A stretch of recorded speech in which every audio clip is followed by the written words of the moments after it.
students, how are you all? Hope you all are doing good. So today student, we are going to start our fourth chapter of class 6, which is separation of substances.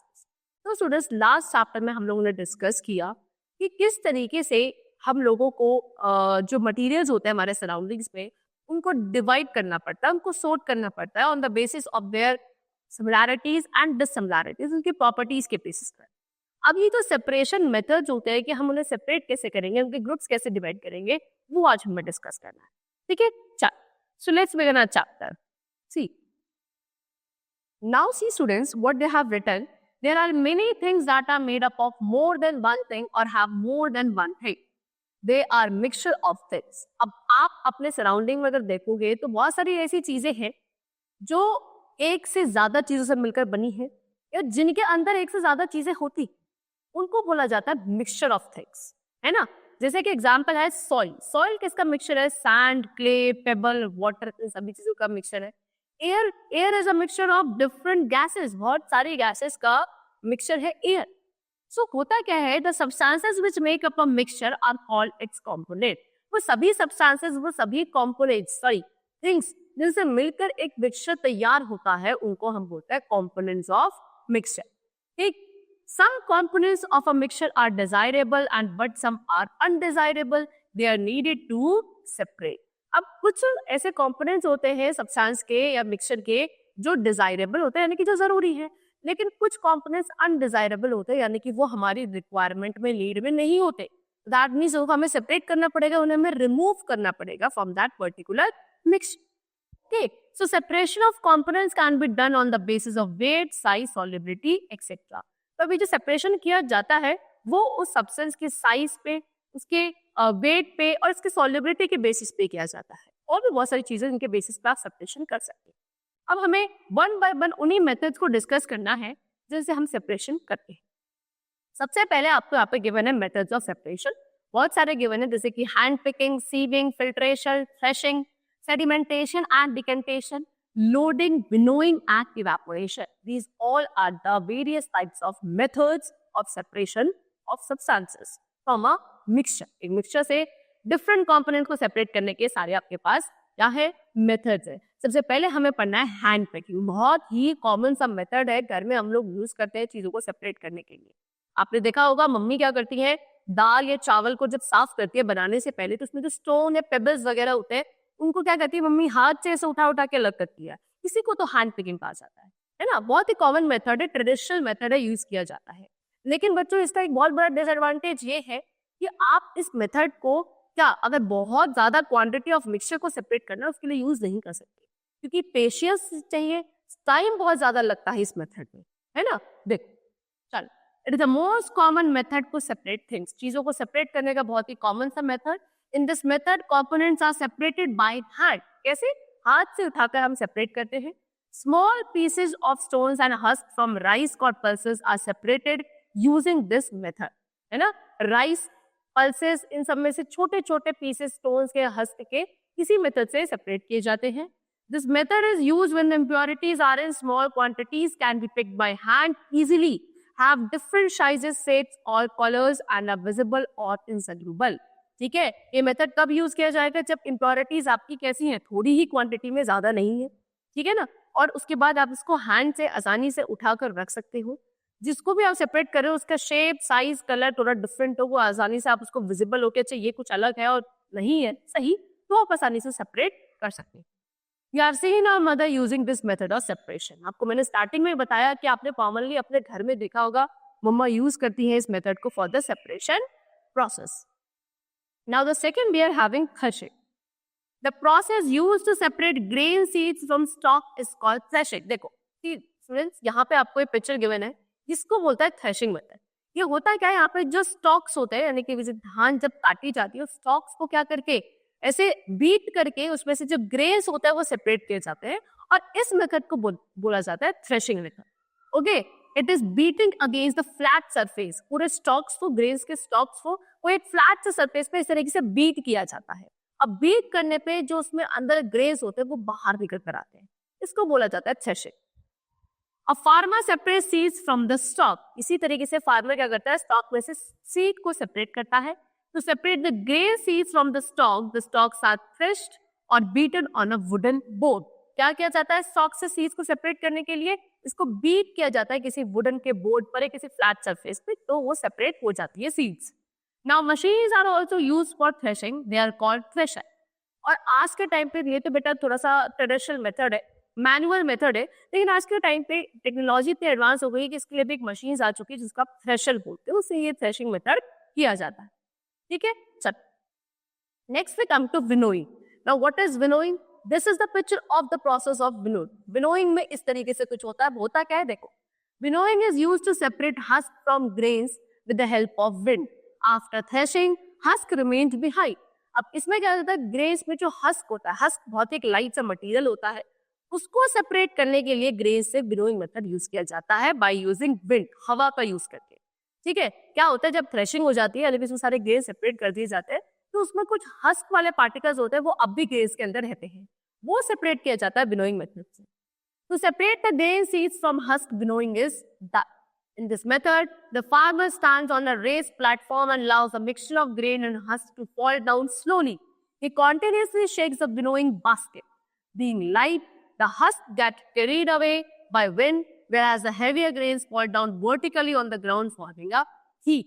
देखो, इसमें क्या होता है, आपका जो वो mixture है इसका ग्रेन्स का और हस्क का, फार्मर उसको एक इस तरीके से लेकर हाथ में क्या करते हैं, एक थोड़ा सा ऊंचे से प्लेटफॉर्म पे खड़े हो जाते हैं और जिस डायरेक्शन में विंड होती है उसी डायरेक्शन में से इसको ऐसे ऊपर से नीचे की तरफ फेंकते हैं.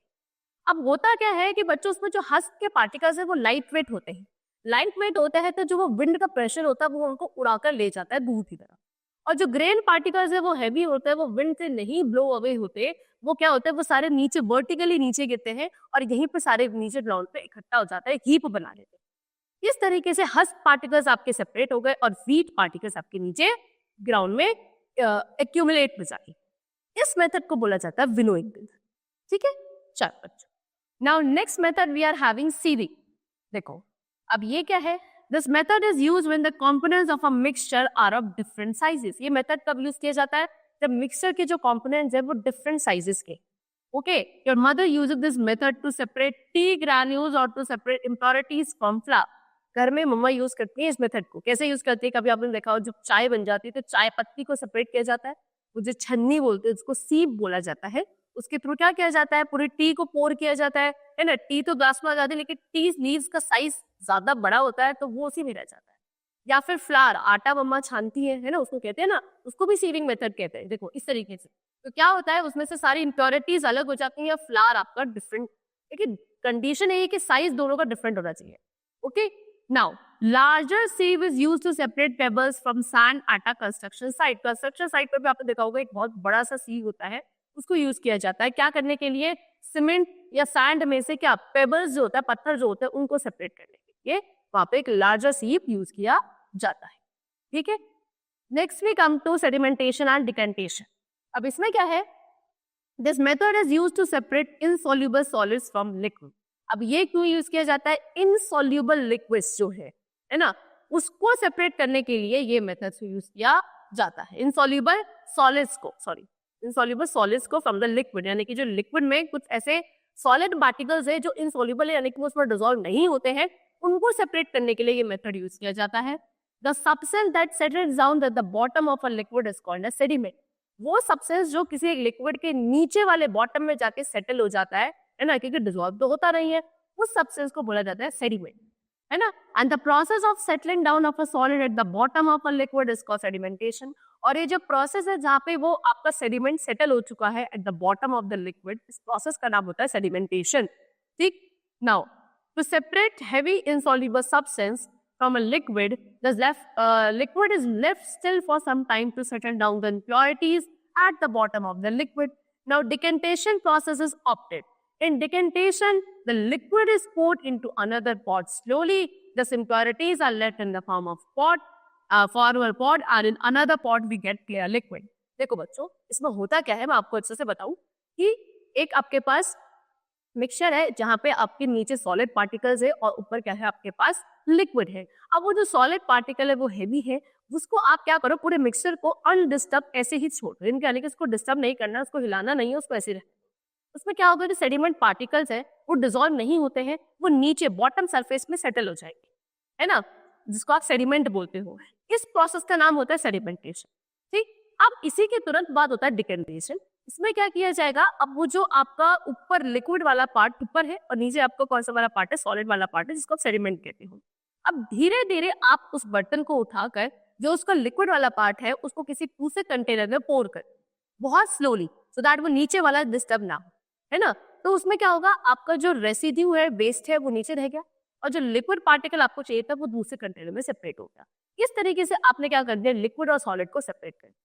ये जो आपने पोर किया दूसरे एक कंटेनर में लिक्विड वाले पार्ट सब्सटेंस को, उसको बोला जाता है डिकम्पोजिशन। तो एक ही मेथड में आप देखो दोनों हो गया, सेडिमेंटेशन और डिकम्पोजिशन। ठीक है, चलो now the next method we are having filtration. Filtration क्या है, to separate insoluble solid components from a liquid using a filter is called filtration. ये भी आपका क्या, एक लिक्विड में कुछ इनसॉल्युबल सॉलिड कंपोनेंट्स को सेपरेट करने के लिए यूज किया जाता है, बट यहाँ पे एक फिल्टर पेपर का यूज किया जाता है, इसलिए इस मेथड का नाम क्या है, filtration. Okay, the substance that remains in the filter is called the residue. Filter में जो सब्सटेंस रह जाता है उसको हम रेसिड्यू बोलते हैं। The clean liquid that we get after filtration is called the filtrate. और जो वो आपको क्लीन लिक्विड मिलता है आफ्टर द फिल्ट्रेशन, उसको क्या बोला जाता है, फिल्ट्रेट। ठीक है, चलो now we come to the next method which is loading. Loading एक और separation method है जिसे हम use करते हैं। देखो, we use alum to perform the loading process. alum होता है फिटकरी, ठीक है, उसको use किया जाता है loading process के लिए। Put alum in water and leave it for some time. After some time, dust particles become heavier and settle down faster. This is called loading. क्या बोला आपको कि पानी में थोड़ा सा alum डाल के छोड़ दो, ठीक है, अनडिस्टर्ब छोड़ दो कुछ समय के लिए। थोड़ी देर बाद आप क्या देखोगे कि उसके अंदर जो डस्ट पार्टिकल्स थे वो हैवी हो जाते हैं, और हैवी होने से क्या होंगे, वो नीचे सेट हो जाएंगे सारे। इसी प्रोसेस को आप क्या बोलते हो, लोडिंग बोलते हैं। ठीक, now next we come to evaporation. Evaporation is the process in which water is heated to convert into water vapour. क्या होता है ये वाला मेथड, इसको बोला जाता है बेटा इवेपोरेशन, जहाँ पे क्या किया जाता है, पानी को, वाटर को हीट किया जाता है और किस में कन्वर्ट किया जाता है, वाटर वेपर स्टेट में लाया जाता है। This method is used to separate the soluble impurities in water. ठीक है, अब ऐसी impurities जो soluble है water के अंदर, है ना, यानी कि dissolve हो जाती हैं, उनको separate करने के लिए evaporation method use किया जाता है। Common salt is obtained using this method. Common salt जो हम खाते हैं वो इसी method से हमको मिलता है। In order to separate common salt from sea water, the sea water is trapped in shallow pits and is left in the sun for long. क्या किया जाता है, देखो कॉमन सॉल्ट कहाँ से मिलता है, हमको सी वाटर से मिलता है, क्योंकि वो सॉल्टी होता है ना। तो वो सारे सी वाटर को बच्चों क्या किया जाता है, एक शैलो पिट बना दिए जाते हैं, उसके अंदर सारा पानी ट्रैप किया जाता है और उसको कुछ समय के लिए सनलाइट में, यानी कि सन की हीट में छोड़ दिया जाता है। Okay, the sun heat evaporates all the water leaving the salt behind. अब जो सन की हीट होती है वो क्या करती है, सारे पानी को इवेपोरेट कर देती है और नीचे क्या बच जाता है, सिर्फ आपका salt. This is purified to get the common salt. और फिर इसी सॉल्ट को प्योरीफाई किया जाता है बाय वेरियस टेक्निक्स और फिर आपको मिलता है वो कॉमन सॉल्ट, वो एडिबल सॉल्ट जो हम यूज करते हैं। Now the next is solution. What do you mean by solution? You have made lemonade or shikanji at home many times. It is a mixture of lemon, sugar and water. It is a solution. क्या बोल रहे हैं, आपने lemonade बनाया हो, lemonade मतलब शिकंजी। कैसे बनाते हो आप उसको, लेमन, शुगर, वाटर, इन सबको यूज करके, है ना, सबको मिक्सचर जो बनाते हो आप, इसी को बोला जाता है बच्चों solution. Okay, substances like sugar and salt that dissolve in a liquid are called solute. उसमें देखो आपने जो शुगर और सॉल्ट यूज किया जो पानी में डिसॉल्व हो गए, ऐसे सब्सटेंसेस को आप बोलते हैं सोल्यूट, जो पानी में डिसॉल्व हो जाते हैं। ठीक है, and the liquid like water in which the solutes are dissolved is called the solvent. और जो वो लिक्विड है जिसके अंदर आपने बाकी सभी सोल्यूट्स को डिसॉल्व किया है, जैसे कि यहाँ पे क्या है वाटर, उस लिक्विड को बोला जाएगा, उस वाटर को बोला जाएगा सॉल्वेंट। तो यानी कि सोल्यूशन किस तरह का बना होता है, सोल्यूट प्लस सॉल्वेंट। ठीक है, चलो now we come to the types of solution. Type of solution, पहला है आपके पास saturated solution. If we keep on adding sugar or salt, a state is reached when no more salt or sugar dissolves in water. We heat it and some amount gets dissolved, but again no more salt or sugar dissolves. This solution is said to be saturated solution. अभी आपने usually अगर observe किया हो कि थोड़ा आपने पानी लिया है और इसके अंदर आप सॉल्ट या शुगर जो भी डिसॉल्व कर रहे हो, करते जा रहे हो, एक स्टेज ऐसी आएगी जब उसमें अब और शुगर या सॉल्ट जो भी आप डिसॉल्व कर रहे हो एज अ सॉल्यूट, वो डिसॉल्व होना बंद हो जाएगा। अब आप उसको हीट प्रोवाइड करोगे, हीट प्रोवाइड करने के बाद थोड़ा बहुत शुगर और सॉल्ट और डिसॉल्व हो जाएगा, लेकिन उसके बाद वो भी बंद हो जाएगा, यानी कि अब और शुगर या सॉल्ट डिसॉल्व नहीं करा जा सकता इन दैट पर्टिकुलर सॉल्वेंट। यानी कि अब वो कैसे सोल्यूशन तैयार हो चुका है, ऐसे सोल्यूशन को बोलते हैं सैचुरेटेड सोल्यूशन, यानी कि जिस सोल्यूशन में no more solute can be dissolve further, उसको बोला जाता है सैचुरेटेड सोल्यूशन। ठीक है, thus a solution in which no more solute can be dissolved at a given temperature is called a saturated solution. ठीक है, चलो। So students, that's all for the chapter. We have discussed all the different methods to separate the mixture or to separate the components of a mixture. Okay, I hope you all have understood it very well. That's all for the chapter. We will meet very soon. Thank you everybody.